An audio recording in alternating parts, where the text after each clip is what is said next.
Buongiorno a tutti ragazzi e bentornati sul mio canale. Torno a parlarvi del progetto Caspa. Per chi mi segue da tempo, vi ho parlato di Caspa ben più di 2 anni fa, quando ancora in Italia nessuno conosceva questo protocollo. Protocollo che è rimasto nascosto per diverso tempo, non si è quasi più sentito parlare di lei, ma quest'anno ha deciso di trasformarsi radicalmente e vedremo punto per punto quali sono le novità per gli amanti di Caspa. Queste novità che potrebbero entrare in opera verso l'inizio dell'estate del 2026 cambieranno per sempre la natura di questo protocollo. Non si parla solo di una blockchain veloce adatta per pagamenti, micropagamenti e spostare valore on-chain, ma di una possibile evoluzione verso una piattaforma completamente programmabile per smart contract che stringe un occhio alla DeFi,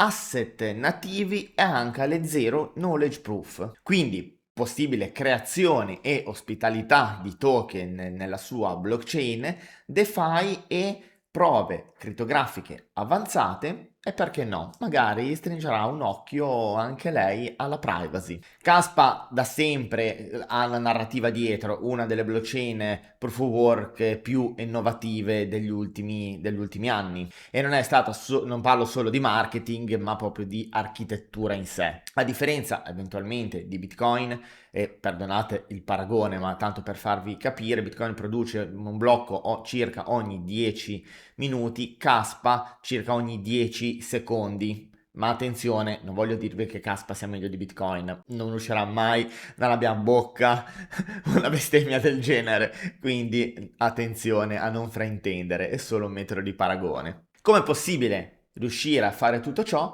È possibile grazie al block DAG, non una catena lineare come siamo abituati a vedere, ma una catena messa in parallelo. E questi blocchi in parallelo si confermano tra di loro, diciamo un po' riducendo il carico. Risultato? Velocità, una decentralizzazione abbastanza importante e commissioni comunque basse. Il limite di Caspa, che non era programmabile, non potevi creare token, non potevi operare su DeFi, non si poteva creare smart contract magari complessi. Cos'era? Una rete proof of work evoluta per metodi di pagamento e basta. E questo forse sta per cambiare. Metto ancora un forse perché finché non tocchiamo con mano la messa in opera, funzionalità e problematiche in essere, non possiamo cantare vittoria per questa sorta di aggiornamento, per questa sorta di evoluzione. Comunque gli sviluppatori e le community stanno lavorando per rendere tutto ciò possibile. I token che si possono creare su Caspa saranno simili agli RC20, si chiameranno come standard KRC20, token, stablecoin, asset tokenizzati, RWA, insomma tutto programmabile con uno standard.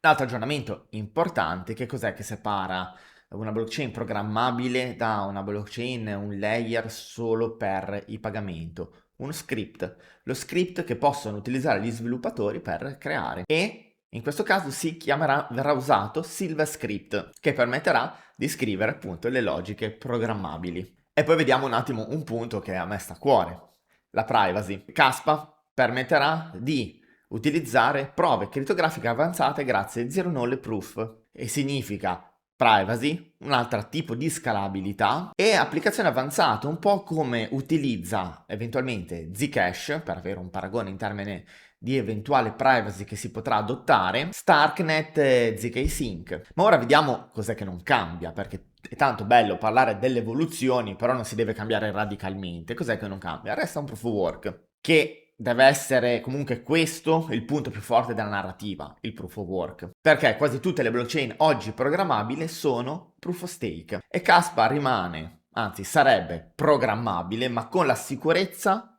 di un proof of work che abbiamo imparato a conoscere negli anni con Bitcoin ed altre, che sono le blockchain più sicure. Ora attenzione, separiamo la realtà ovviamente dall'hype. È confermato, Caspa sta lavorando, sta avendo una sorta di mutazione, nuova vita, espansione di scalabilità, miglioramento layer 1, un domani una scalabilità maggiore per quanto riguarda blocchi. Quello che non è ancora proprio ufficialmente confermato è il periodo, si parla di fine inizio estate, ma sapete benissimo che questi aggiornamenti più sono corposi, più sono importanti.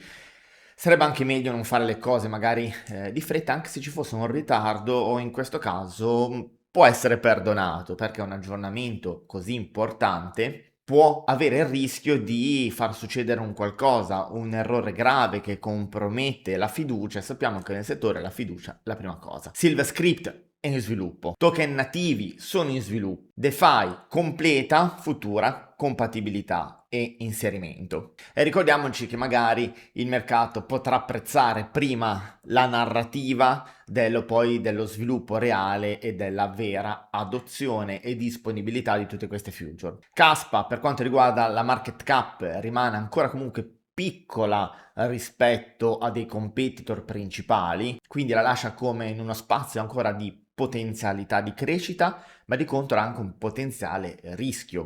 Ovviamente Caspa in questo momento si trova nei momento più importante della sua storia conosciuta fino ad oggi. Per anni è stata vista solo come una blockchain veloce, come spesso tante altre vanno a paventare, e di contro è stata vista sempre come una blockchain molto limitata, ma vuole cambiare questo paradigma, vuole di più, sa di poter avere e volere di più.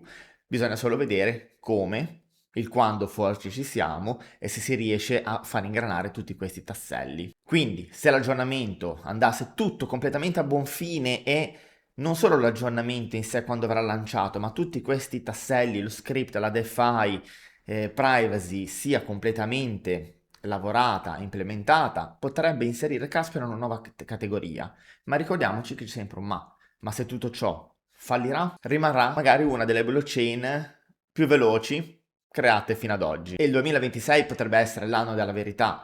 Ovviamente, lo sai se segui il mio canale, questo non è non ti sto consigliando di comprarla, io non consiglio mai nulla, ma cerco di dare spunti per avvalere magari una tua idea oppure anche smontarla a seconda di chi guarda e interpreta il video. Ti invito sempre a strutturare l'inserimento delle tue criptovalute, dei tuoi token, come ho fatto nel video che ho pubblicato nella settimana scorsa, utilizzando la strategia del portafoglio a 4 livelli, affinché tu possa costruire un portafoglio con una struttura e, se vogliamo, anche un sistema antifragile. Quindi ti invito ad andare a guardare quel contenuto. Ti ringrazio per l'attenzione. Se il video ti è piaciuto, ovviamente lasciami un like e condividi questo video più possibile. Fammi sapere nei commenti cosa ne pensi di Caspa, se per te sarà un aggiornamento storico oppure un flop. Ciao!